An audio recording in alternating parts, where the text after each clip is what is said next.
o jų tarpusavio dialogą dar labiau skatina tokios organizacijos kaip pramonės, prekybos ir amatų rūmai.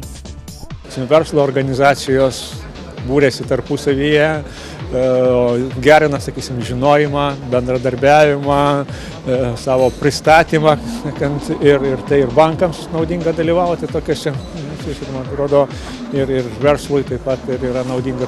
Jau 20-ojo amžiaus pradžioje sparčiai į priekį žingsniavę Šiaulių verslininkai nestokoja ryžto ir šiais laikais. Daugybė Šiauliuose esančių įmonių gali pasigirti 100-metėmis tradicijomis. Iki šiol darbuojasi akcinė bendrovė Gubernija, kuri alų pradėjo virti dar 17 amžiuje.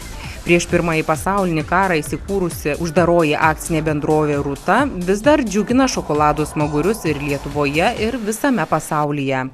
Prie laisvosios rinkos sąlygų prisitaikė sovietmečiu gimusios įmonės vieninteliai Baltijos šalyse dviračių gamintojai Baltik Vairas ir bene populiariausia televizorių Tauras Sovietų Sąjungoje sukūrusi uždaroji akcinė bendrovė Šiaulių Tauro televizoriai.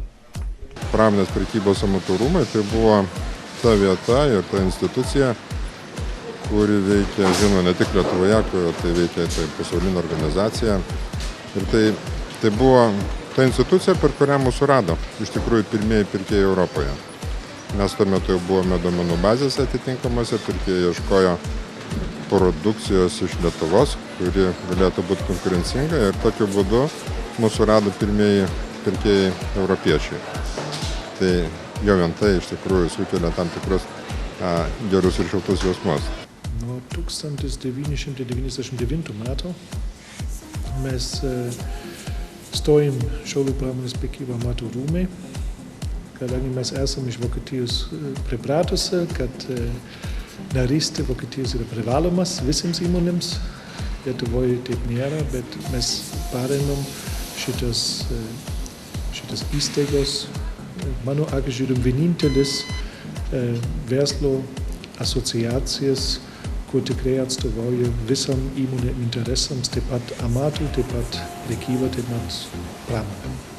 Mano patirtis tik patvirtina Šiaulių prekybos pramonės ir amatų rūmų vadovybės dėmesingą ir logiškai blaivų požiūrį į tam tikras nesusikalbėjimus su valstybinėmis institucijomis dėl, tam tikrų atskirų atvejų ir jų pastangos kartu įveikti tas situacijas ir rasti sprendimus. Galvoju, kad eidami kartu mes atrodom svarbesni nei viena pati įmonė savo.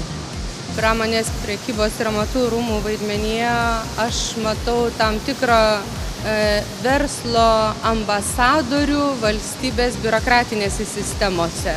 Ir mes, pasirinkdami, kur mums dalyvauti, kur ne, tai prioritetą atidavėme konkrečiai pramonės ir prekybos rūmams. Juolab, kad jie ne tik Lietuvoje, jie ir padeda mums dalyvauti kai kuriuose renginiuose ir užsienyje. Taip pat jie mums padeda, patikrinti kai kurios mūsų galimus partnerius ir pirkėjus užsienyje. Jie turi savo sistemą ir ne taip seniai mes čia išsiaiškinam konkretų mūsų partnerį, jo galimybės, kuris dirba Rusijoje ir taip toliau. Tai yra labai konkrečių dalykų. Jie įvairius konkursus organizuoja, kurie taip pat įdomus. Turi atitinkami savo skatinimo sistemą, savo pagerbę pasižymėjusios įmonės, ar ten darbuotojus ir taip toliau. Tai yra konkrečiai veikianti sistema, kuri yra, be kurios aš, pavyzdžiui, neįsivaizduoju praktiškai tokios veiklos. Šiaulių prekybos pramonės ir amatų rūmai nepamiršta apdovanoti geriausių verslininkų ir įmonių. Jie rengia konkursą Lietuvos eksporto prizas. Kasmet renka sėkmingiausią metų verslo įmonę, savo socialiniams partneriams teikia verslo partnerystės lyderio nominacijas. Ne vienas Šiaulių verslininkas yra gavęs ir darbo žvaigždę, aukščiausią Lietuvos prekybos pramonės ir amatų rūmų asociacijos apdovanojimą. Darbo žvaigždę už nuopelnus Lietuvai, paramą šalies verslui yra apdovanotas ir Lietuvos prezidentas Valdas Adamkus. 2009 Šiaulių prekybos pramonės ir amatų rūmų gretas įsijungė ir moterų verslininkių komitetas. Aktyviai veikia moterų verslininkių bendradarbiavimo tinklas.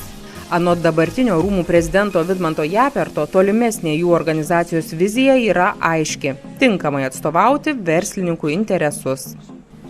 Kas yra sukurta pasaulyje istorijoje, turbūt geriau tu to nepadarysi. Pats didžiausias siekis rūmų artimiausiam laikotarpį, ar mes kalbėsime apie 10 ar apie kitus metus, tai didinti rūmų žinomumą, didinti rūmų aktyvumą ir negrįžtamai valdžią priversti, kad jie prieitų prie to sprendimo, kad partneriai ekonominėje srityje ar socialinėje srityje, kuriuos apjunginėja kaip ir rūmų interesai, yra būtini. Be tokio visuomenės dalyvavimo, kada valdžia įvairiuose lygiuose turės solidų partnerį, ko gero gyvenimas bus mažiau pirmiausia ekonomiškai prasmingas. Rūmų sistema vystysis ta linkme, kad mes praktiškai trauksime visais įmanomais būdais viešumo. Pirmiausia, viešumo, dalyvaujant diskusijose, suinteresuotus asmenis, ar jie bus rūmų nariai, ar jie nebus rūmų nariai, ne tiek jau svarbu, bet kad jie turėtų galimybę išsakyti savo nuomonę ir kad ta nuomonė būtų įjungta į bendrą kontekstą ir jinai turėtų savo nišą, savo vietą, nesvarbu, kad jinai tuo momentu pasirodys bloga, bet jeigu ją girdi aplinkiniai, tai yra diskusija, kuri iššaukia tam tikrus teigiamus procesus. Stengiamės įtvirtinti tokį principą, kad narystė rūmuose nėra galimybė, tai yra būtinybė, jeigu tu nori būti išgirstas ir jeigu tu nori keisti aplinką, kurioje tu gyveni ir kurioje tu dirbi.